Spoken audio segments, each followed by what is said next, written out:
Hi everyone, welcome to the Stay Hungry podcast. I've got a special guest for you today, Paul from Alfie's Coffee, and we're going to be talking about taking a local brand UK wide.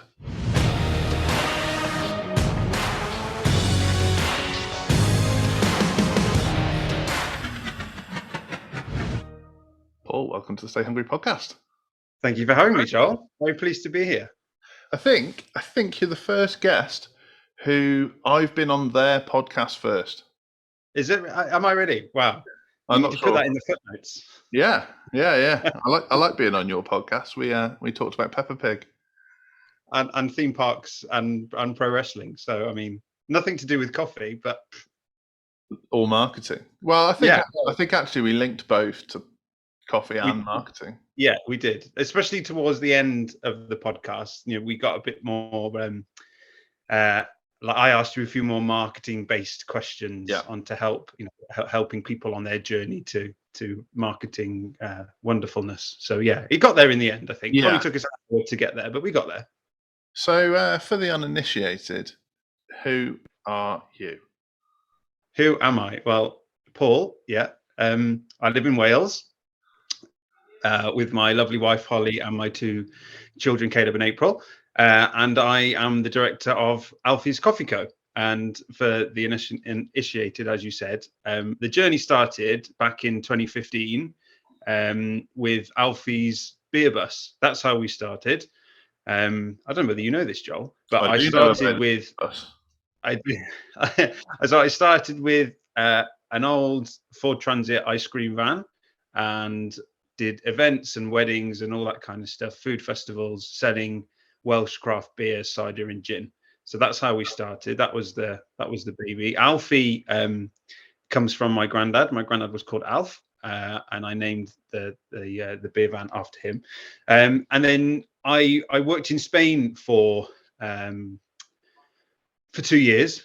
And that's where my kind of love of coffee came from, really, because the coffee culture in Spain is amazing. You know, you'll get whole families, whole generations of families sat outside, obviously because of the Spanish weather, sat outside having coffee, having food. The kids will be running around, they'll be chatting about all sorts of different things. And I just really enjoyed that, because I think in the UK, because I don't know whether we have a faster paced lifestyle than they do in Spain, but it's very much, I find, like grab and go. You'll go to your favorite coffee shop, grab a coffee, probably won't stay, you'll just get one to go because you're off to work or to do this or meeting or whatever.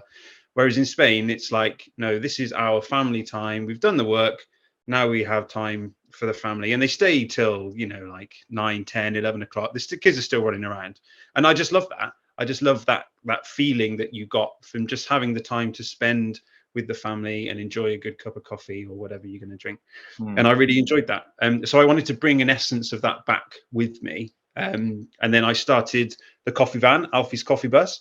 So that was the journey into coffee for me. I used to use a local roaster, but then I kind of dabbled myself into roasting just because I found the whole process of it quite interesting in terms of the cooking process, because I'm quite an avid cook. I do enjoy like baking and cooking, and when I have time, looking at different recipes and all that kind of stuff. So I got more into that. And I just used to start roasting on the van, just for the use on the van. And then March happened. We know what happened in March. So I thought, well, let's take this coffee that I've got, that I've roasted on the van, let's put this online, start the e-commerce side of things. And then it's just gone from there. So fast forward to September this year, and I got the tender for a coffee shop in Carmarthen. So I'm now online in a coffee shop, and I've got the van pootling around the local area. So yeah, it's gone from kind of nothing to not world domination yet, but we're on our way. Nice. So in essence, like many businesses, you were forced to go from a local brand to a national brand by lockdown. Yeah, absolutely. I couldn't go out in the van. I could have done, because I was technically takeaway, so I still could have gone, but my customer base had gone from people in the businesses, people in the offices, to people all working from home. So I thought, well, I can't go anywhere anyway. I'll just be driving around, serving no one. So that's why I thought, well, I wanted to do it anyway. That was a goal, to go to the e-commerce thing and sell the coffee to the national brand.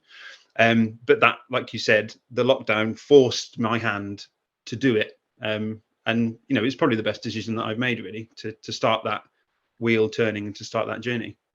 I've got a confession to make. Go on. And you've just emphasised that I was definitely wrong, which is a worry. You're never wrong. When the lockdown took hold, I don't know if you remember, but that April was absolutely boiling. It was yeah. And loads of people got furlough tans and whatever else the media called it. Anyway, it was also, no one knew just how dangerous it was yet. So we were all like, literally, if you went for your half an hour's exercise in the day and you saw someone, you gave them a real wide berth. And even if you knew them, you spoke to them from about 10 meters. And every time you needed to breathe, you turned away. So probably like in the first 3 weeks of that lockdown, I was coming back after my half an hour's exercise and an ice cream van came to our village. And of course, all these families and kids piled out. And I was absolutely incensed. I was like, what are you doing going from village to village, spreading the plague, you moron, and told him to do one. And then a few months later found out that it's classed as takeaway and that's perfectly okay. That was perfectly fine. But I still not having an ice cream van is takeaway. It's not essential, is it? Really? There's some risk there, surely. Definitely. In terms of people queuing and the contact and stuff. But made a real dick of myself that day. So I don't live in that village anymore, so it's fine. But well, thankfully, you're okay now. Yeah, I've moved away. It wasn't the sort of village where you want to upset people either. So I don't know. I must have been feeling sensitive. So it's really interesting. I guess pre-lockdown, you built a brand up locally to the point where people requested your van in their business parks on their streets and stuff. How did you do that? Mostly through like word of mouth. By when I'd go to a business, I'd talk to them, chat to them, say, have you got any family who work locally? You got any friends who work locally? Or they'd just say to me, this is a really great idea. Why don't you go and see X in X business park? And then I'd go, fine, and off I went.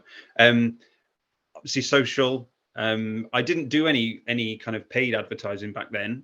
It was all just, organic stuff. But it was mostly just like talking to people and them getting a feel of who I am, the quality of the produce that I was giving to them, which I think in that kind of in what I do can sometimes work in your favor, because if people are going to be having something really decent and they don't have to leave, then I mean, why get in your car and drive to a high street coffee shop when you can get better quality that's coming to your door?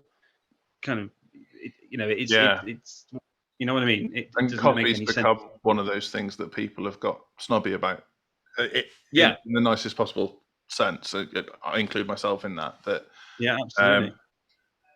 It's like people that enjoy whiskey or people that enjoy gin or wine, that people are starting to realise what makes a good coffee and what makes a bad coffee. Yeah. And I think lockdown has taught people a lot of that, if I'm honest, because people have had the time to actually sit down and learn how to use their French press or their V60 or whatever coffee equipment they have at home. They've thought, actually, in the mornings, I usually just bang it in, push the plunger, and I'm out the door. But actually, I've got time now to sit down, work out a recipe that works for me, and then actually think, well, I don't quite like this coffee. What's the tasting notes? Oh, I'm not a fan of that. Let's do a bit more research and find a coffee that actually works for my palate. So like you said, people have got a lot more educated, I think, in terms of coffee and wine and whatever other consumable. But I think from someone like me, that plays dividends, because then people, if they like what you do, then they'll keep coming back. Yeah. Because you've gone, I've hit the nail on the head with that blend or that product or that whatever it is. So I'll keep coming back because I really like it. And then from that, obviously, they tell other people and they promote you or by you just doing what you're doing to the best of your ability. So I think it has played dividends. I think I really do, because people have got more educated, as I said, in what they like and what they don't.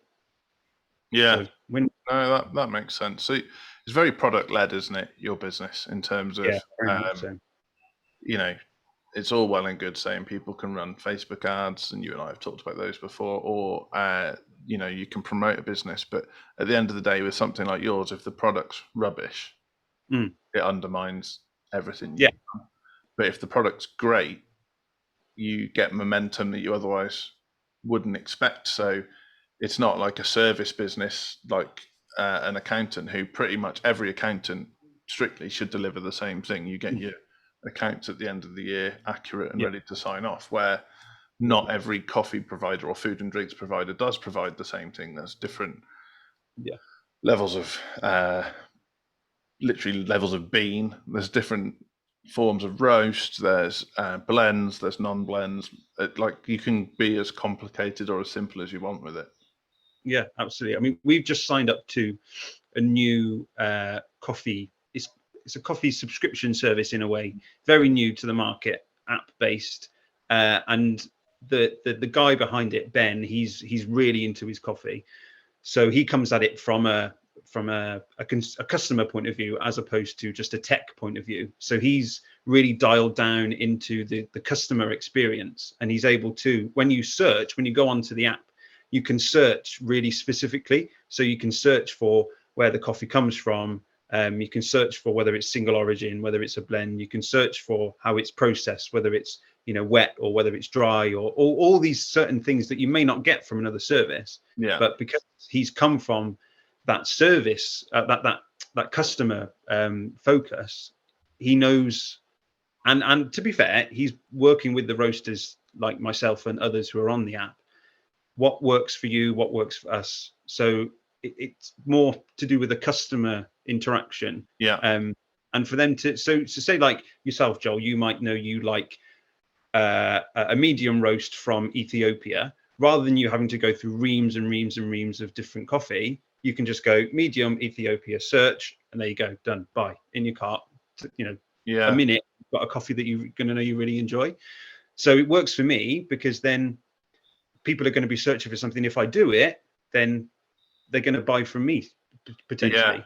And I think that's something that people probably 3 or 4 years ago didn't filter like that, particularly with coffee, but they might have done it with, they're probably used to doing it with clothes, let's say. So they would filter by their size, they'd filter by the color that they want, they would filter by material or style, or where you're starting to see it with lots of gourmet products. So coffee, funnily enough, I was on like a butcher's website last night that let you do the same. So you could filter your sausages by Really? Wow. by how, like, whether you want them to be seasoned, what herbs are in there. You can go into real levels of detail, and I think it's, again, probably a little, it's been sped up by lockdown. So people have gone, okay, I can pay a bit more attention to this now, and suddenly everyone's an expert. But we're equally, in the last 10, 15 years, we're absolutely surrounded by cooking programs and Bake Off and all these things that teach you that actually there's a lot more to it. And I just find it fascinating. I think it's a really interesting time to be in the food and drink industry. Yeah, absolutely. There's a lot of gourmet, like you said, a lot of gourmet things that are coming out of not out of the woodwork, but are just becoming more readily available. Like Lauren, who I work with, her partner is really into popcorn, and I can't think of the brand name, but you can buy gourmet popcorn now. And she said there's an espresso martini. Yeah, that's the one. That's it. Yeah, like espresso martini popcorn. And like, when I think of popcorn, I think of when I go to the cinema and I just have sweet and salty, mix. I've got another confession. Went to the cinema yesterday, and I always have mixed popcorn because it's the correct answer. But they offer at our local Odeon now, they offer popcorn toppers. So my sweet and salty popcorn was full of mini Rolos. Oh, nice. It was. Did they melt a bit? Did they go a bit gooey? Just a tiny bit.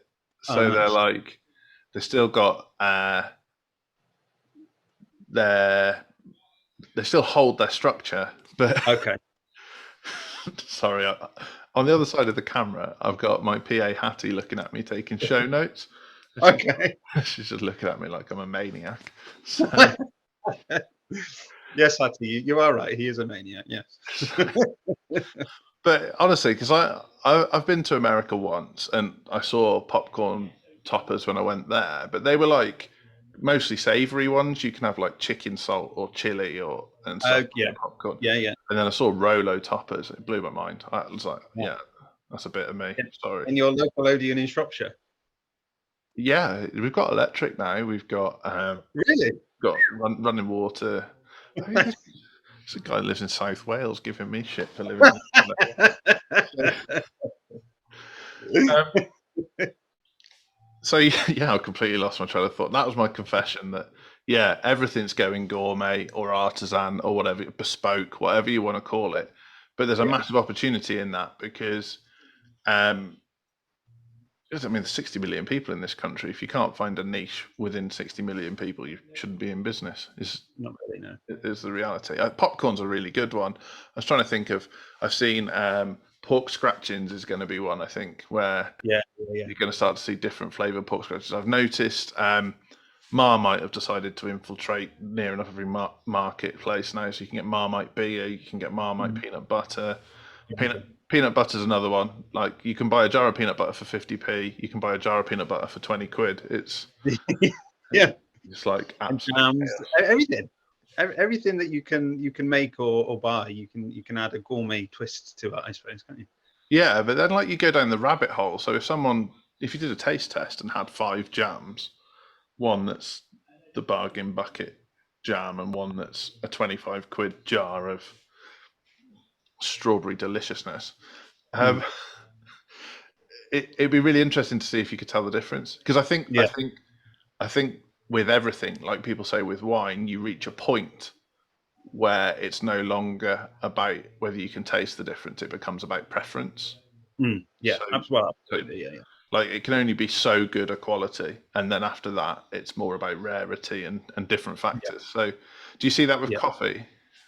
Yeah, absolutely. I mean, we do coffee cupping, which we do after kind of every new roast that we do, or like we'll do one, say, once a month, which then there's a certain way of brewing it, and it just means that you will taste the coffee as it's meant to be tasted. So you can look at any defects, or say, for example, like I thought, well, this roast I'll roast a bit lighter, or I'll roast a bit darker. So then you can compare and contrast and think, well, okay, well, there was more flavor coming through the lighter roast than the darker roast, or with the darker roast there was more chocolate coming through, and with the lighter roast there was more of the hazelnut coming through. So you can use it as a comparison tool. I mean, everybody does it, right through to the buyers. They'll do a cupping on the farm to make sure that the coffee that they're buying actually is any good, and actually tastes of, the farmer might say, well, this tastes like mango and yada yada yada, but they want to make sure that it actually does taste like what they're saying it is. So it's like a really important factor that we as coffee roasters that we do. What was your question? I've lost my train of thought as I do. I was wondering if there was a point with coffee where it can only be such a certain level of quality, and then after that you're talking about rarity, perhaps where it's from, that kind of thing. Yeah. So I mean, like you said about people's preference, like people will have a preference on what coffee they like. I mean, when people first get into coffee, they usually, if people were coming to me, I'd steer them towards my Brazilian, just because it's got more rounded flavors and it's more accessible to most people that have maybe not have had specialty coffee before. Okay. It not that it's like instant. It's not like instant at all, but it's just more accessible to your palate. It's more palatable. If you've never drank. Yeah, it'd be like giving somebody a 10-year-old Scotch for their first whiskey. Yeah, and then exactly. And then them like, well, it tastes like whiskey. So precisely. Yeah, precisely. But then you can go further down and further down. I mean, coffee, it in one sense it's quite broad, but then depending on how far you want to go down, it can be really specific to what you want as a consumer from that particular type of bean. I mean, in terms of us, in terms of our marketing, like our customer base, what I find that they're more interested in the type of flavors that they're going to get from the coffee, whereas others in the same industry, people are more interested in the origins of the coffee, so where it was farmed and the process that it came through from the farm, where it was grown, how it was dried, all that kind of stuff, all the way through to the roasting process. It just depends on the consumer, really. As like I said, mine are more from what's it going to taste like when it's in my mouth. So that's where I put most of my emphasis. That should be a strapline for your website. It should be, shouldn't it? Really? Maybe that's the new brand. I think that would work. But I think it's an interesting way of niching, isn't it? That you're targeting people whose number one concern is what it will taste like. There are other coffee producers targeting people whose number one concern is maybe the eco credentials of the coffee. There'll be people who are literally interested in the geography. Maybe they've traveled there or whatever. There will be people who want decaf. There's lots of different ways to niche, but it's a really interesting way to niche, to be concerned more with palate.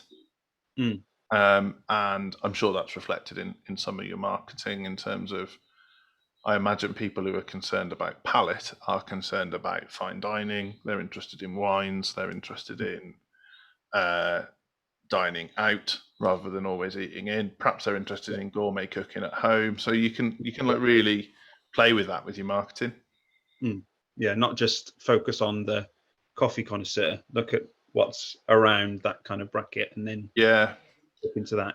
I think from a marketing perspective, that's a really interesting thing when you're looking at your broader audiences. Like if you're let's say you're an accountant for footballers, just for professional footballers, your marketing won't be about footballers interested in accountancy. It'll be,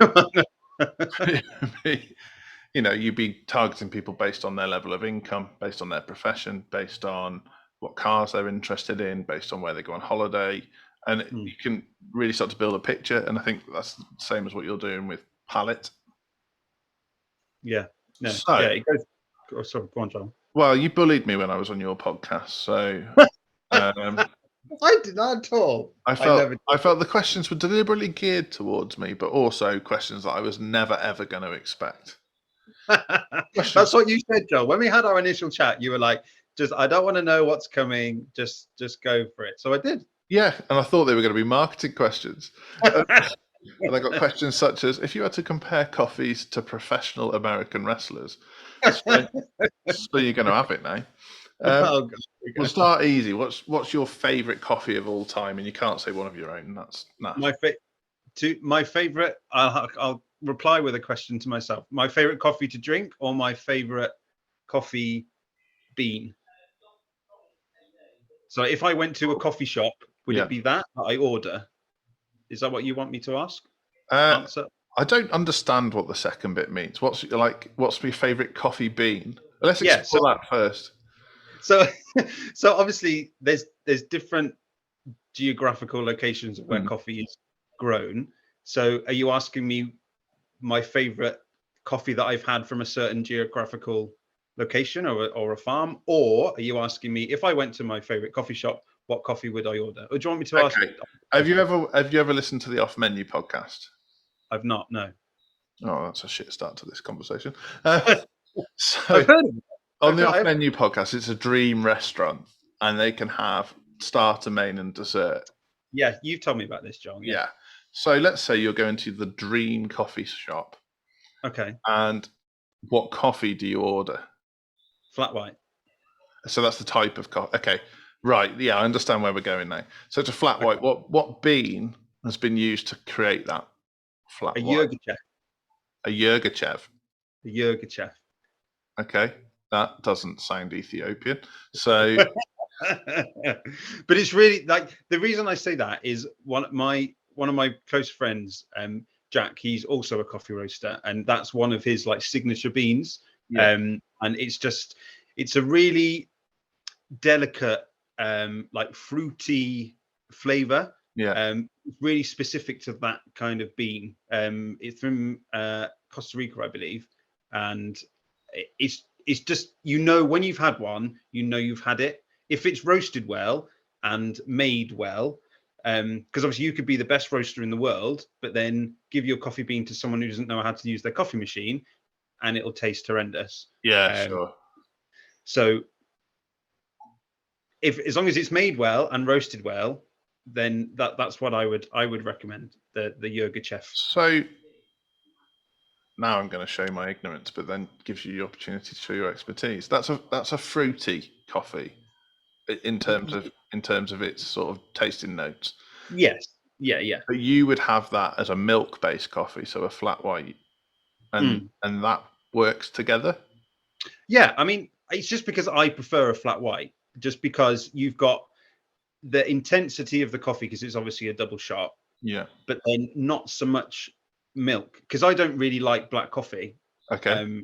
As a drinker, I'll drink it when I'm cupping, but that's different. But I wouldn't choose to have one in a coffee shop. It's like swimming with wine. It's similar, yeah. Yeah.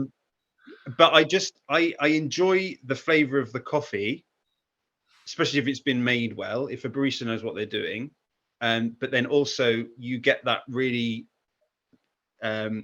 luxurious mouthfeel from the textured milk. So you get a really nice experience, kind of wholly in your mouth. So you got the flavor of the coffee, which comes through, but because there's not so much milk, because it's a flat white as opposed to like a latte, you've still got that texture from the milk, which I love milk, so I just really enjoy it all as a I just enjoy it in my mouth. You can't do you can't do actions on this. It's a podcast, but no, I know. It's because I'm talking to you, Joel. That's why. That's amazing. You need to put like, I don't know, footnotes or something. In this section, Paul was using his hands. Paul pointed to his mouth. That's what he drinks coffee with. Yes. So yeah, I enjoy the two parts that become a whole. So the flavor of the coffee, but also the texture of the milk. Okay. As well. Okay. I'll let you in with an easy question. What's the worst coffee experience you've ever had?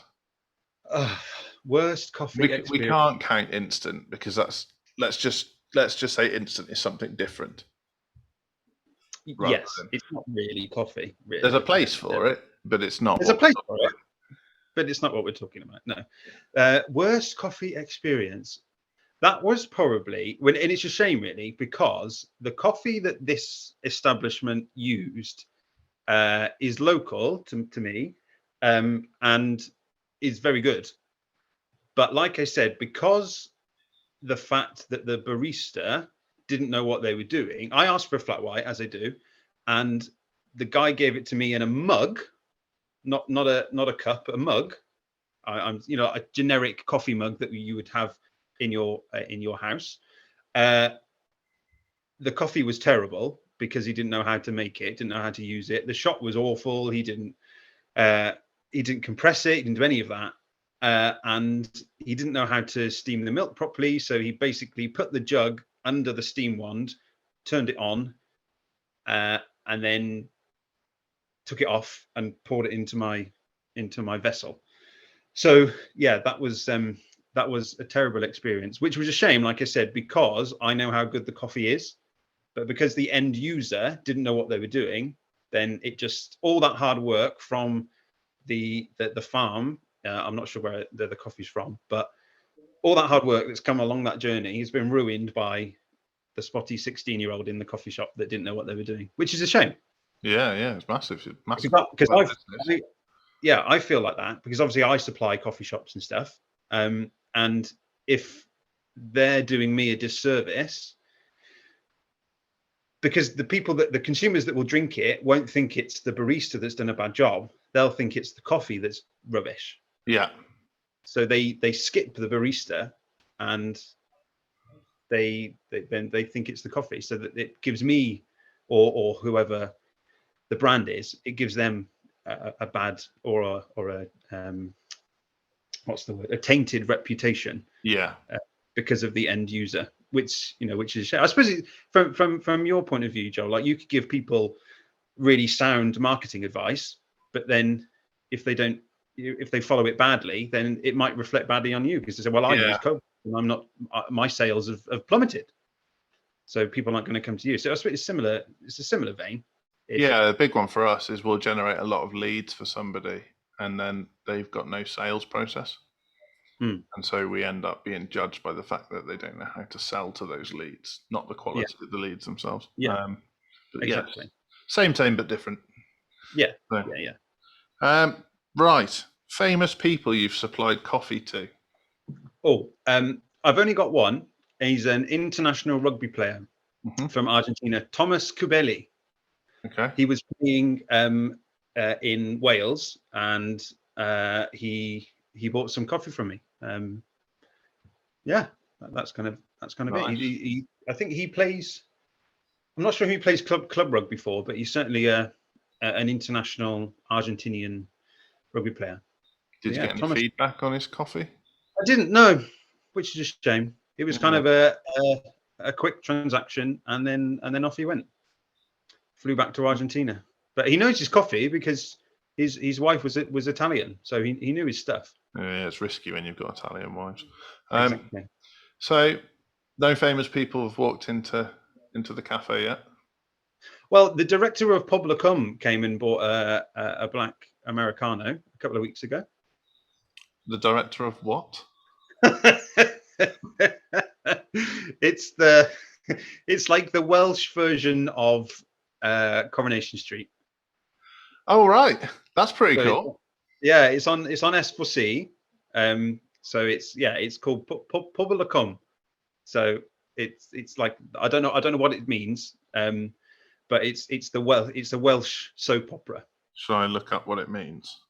Yeah. POB space Y space C. Got it. Y. Yeah.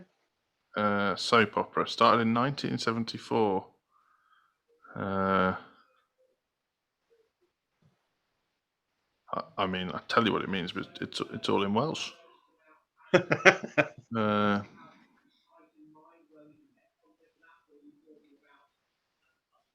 Translation. There you go. I'm still struggling. People of the Valley.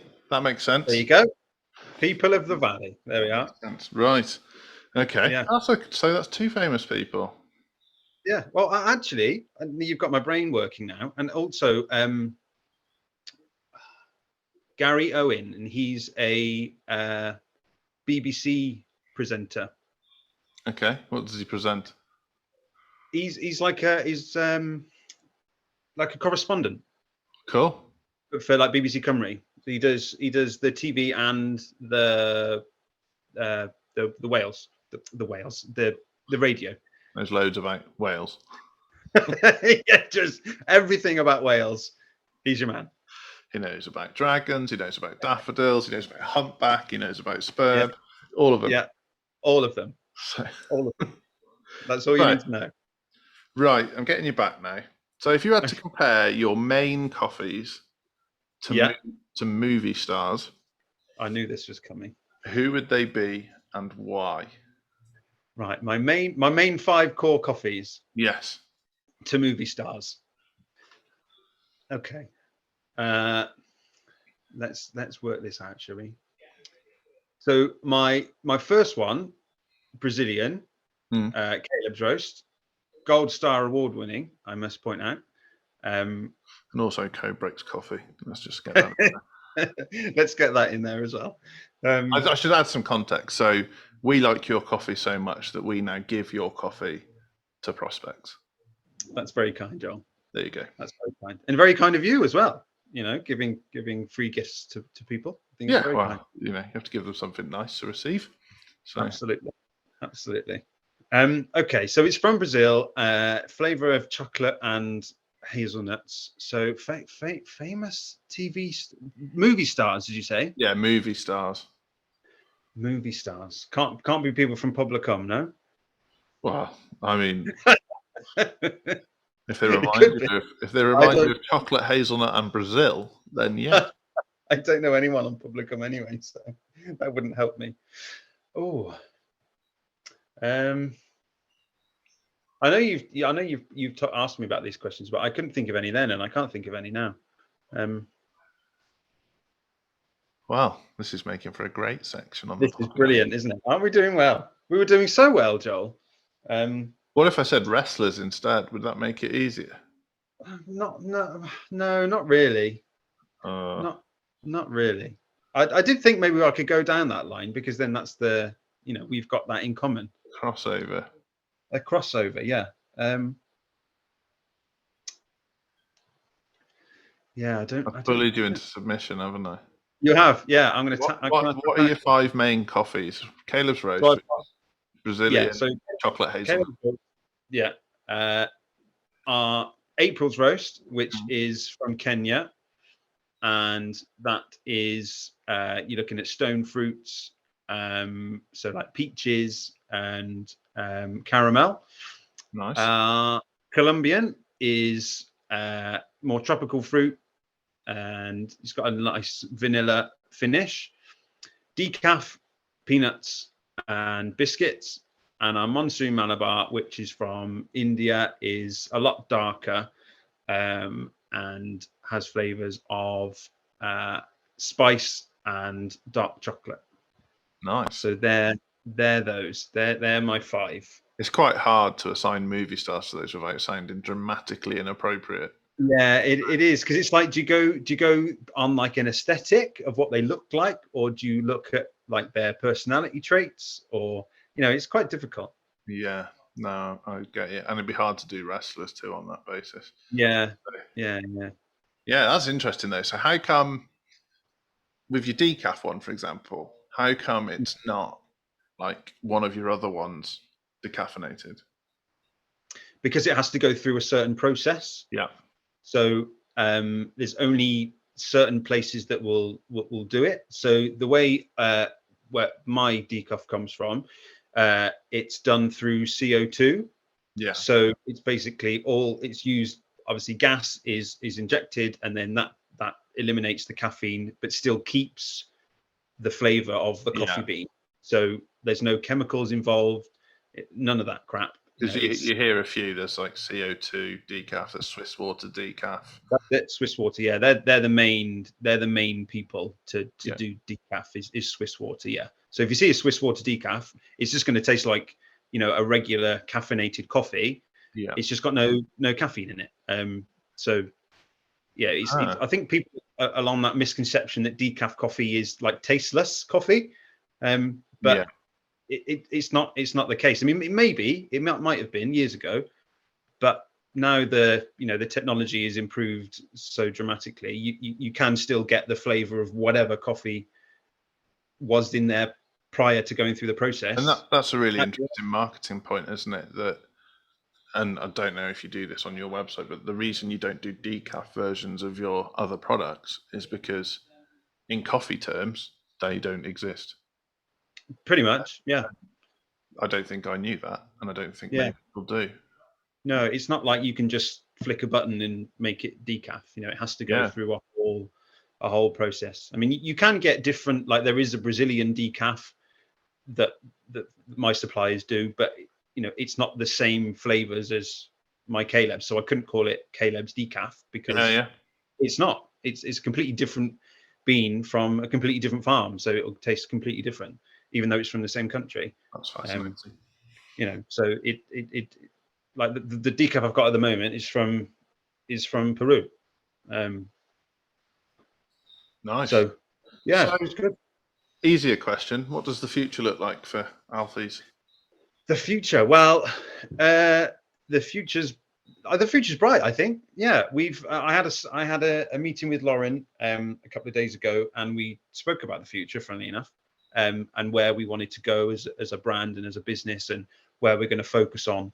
And it's definitely going to be pushing the e-commerce side of the business. Yeah. So we really want to push that to our retail base, but then also work on our wholesale customers as well, trying to get the brand into more cafes or more restaurants or more establishments that have a coffee shop attached to them. Like, for example, we supply a trampoline park in Cardiff, who have got, you know, a coffee shop attached to that. So you wouldn't necessarily think, oh, I'll go trampolining and have a really nice cup of coffee, but they're kind of merging now, really. I feel like at my age, I'd need a coffee before I could go in the trampoline park. I think so.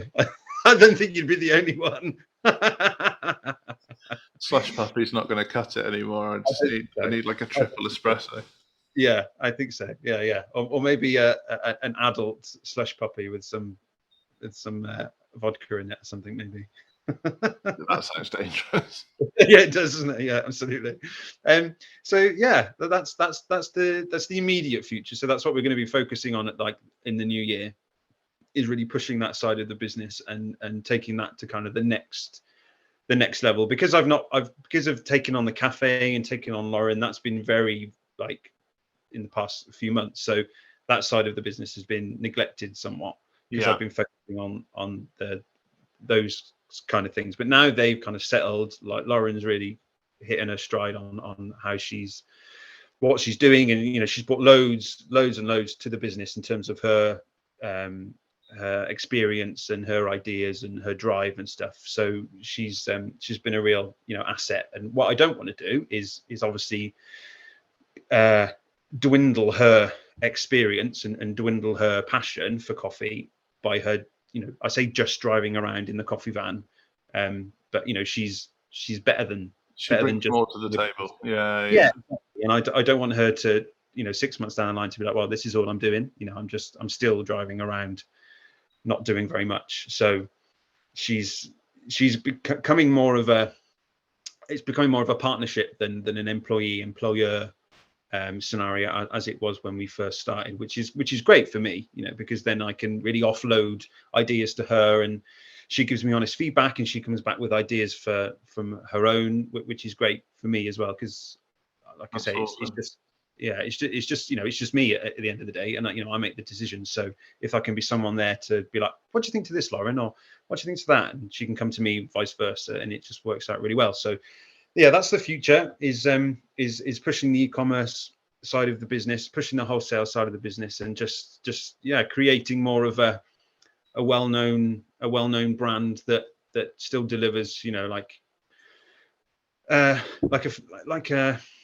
what's the word, like a big brand, but that delivers a brand that you'd expect, like customer service that you'd expect from like a smaller brand. Does that make sense? I have not explained it very well, but you know what I mean. Still, that big enough to cope, small enough to care. That's the cliche. Yeah, there you go. That's the cliche that I wanted. Yeah.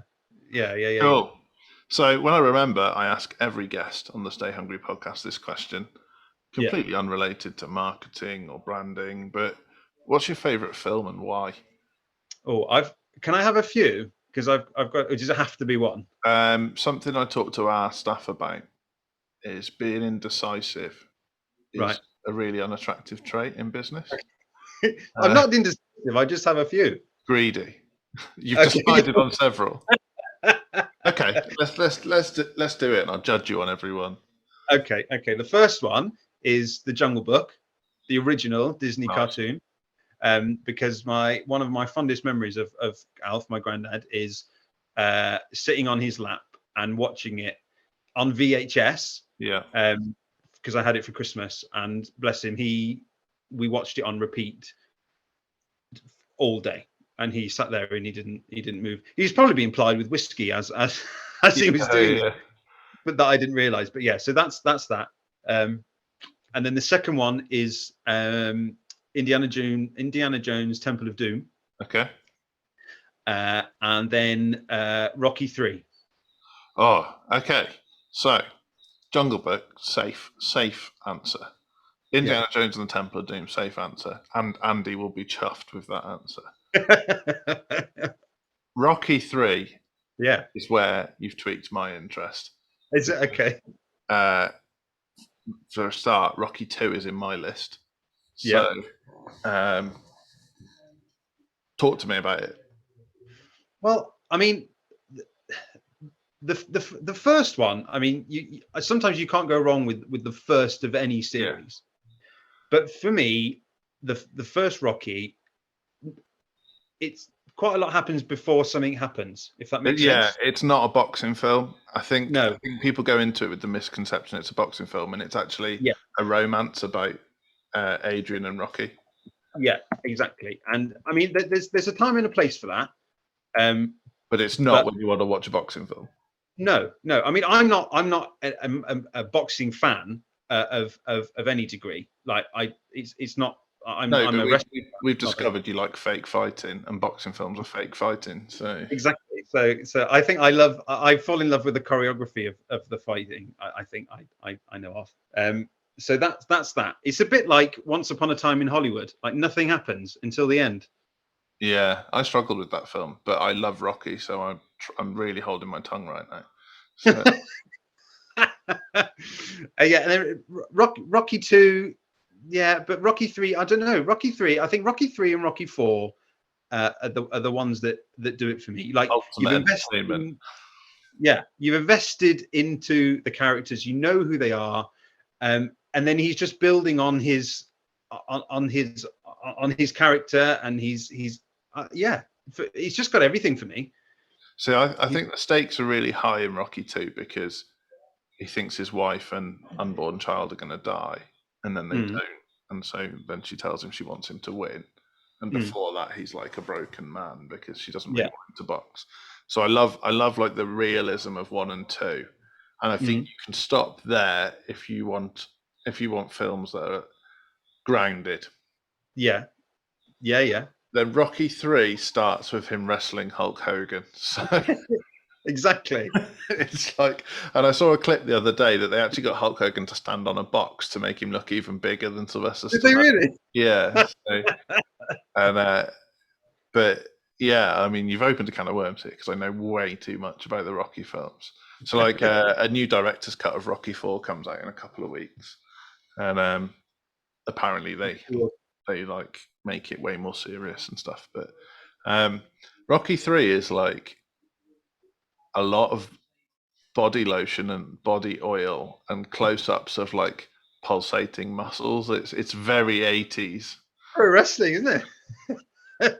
Vince McMahon's dream, Joel. There's like a 10-minute sequence of them running on the beach where it's just close-ups of their thighs and them cuddling in the sea. So I think the listeners can judge you on this.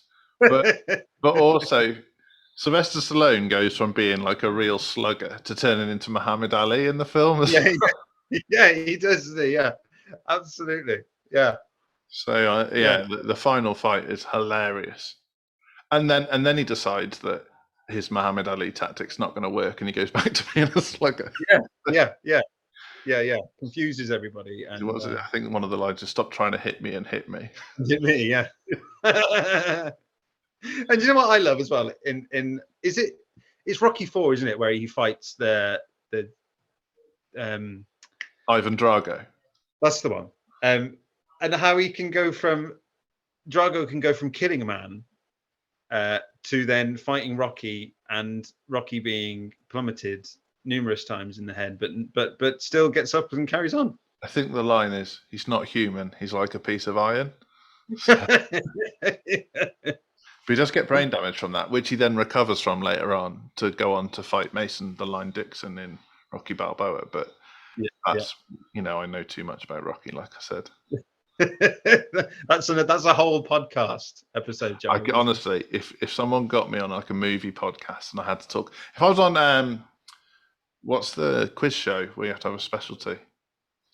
Mastermind. If I was on Mastermind, the Rocky anthology would be my the whole anthology. Yeah, all the way to Creed and Creed 2. Really? Yeah. Wow. And you think you'd be okay with that? Yeah, like I know really intricate details, like Duke in it was called Duke, and then they changed his name to Tony Duke, and that annoys me because his real name is Tony. So why have they done that? And right, all these little things, and like they're making a new Rocky 4.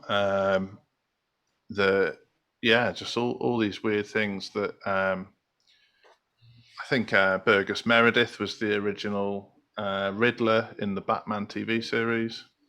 Yeah. So all these like random things. I don't know why I know it all, but I do.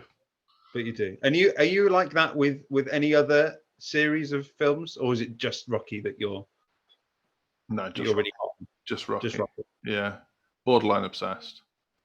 Nice. Like his dog's called Butt Kiss, and that was his real dog in real life. Yeah, I knew that. Yeah, I knew that. Yeah. The director of Creed was the director of Fruitvale Station, which is a film no one's seen that I love. So like Ryan Coogler, he also directed Black Panther.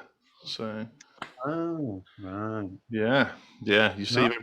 So how do people buy your coffee? If they listen to this episode, they're like, I want some of that hazelnutty chocolateness or that fruity Kenyanness. Nice. How do I get it? Go to www.alfiescoffeeco.co.uk. Awesome. That's that one ticked off. If they're in Carmarthen, how do they come and drink a cup of it without having to make it themselves? Go to Cafe Aratom, which is inside Aratom, funnily enough, which is 18 King Street in Carmarthen. Awesome. And where will the van be seen next? Oh, the van is in Carmarthen, the van is in Llanelli, and the van is in Swansea. Carmarthen Tuesday and Thursday, Llanelli on a Wednesday, and Swansea is a Friday. Paul, you've been an awesome guest. Thank you very much. You're very welcome, Joel. Nice to speak to you.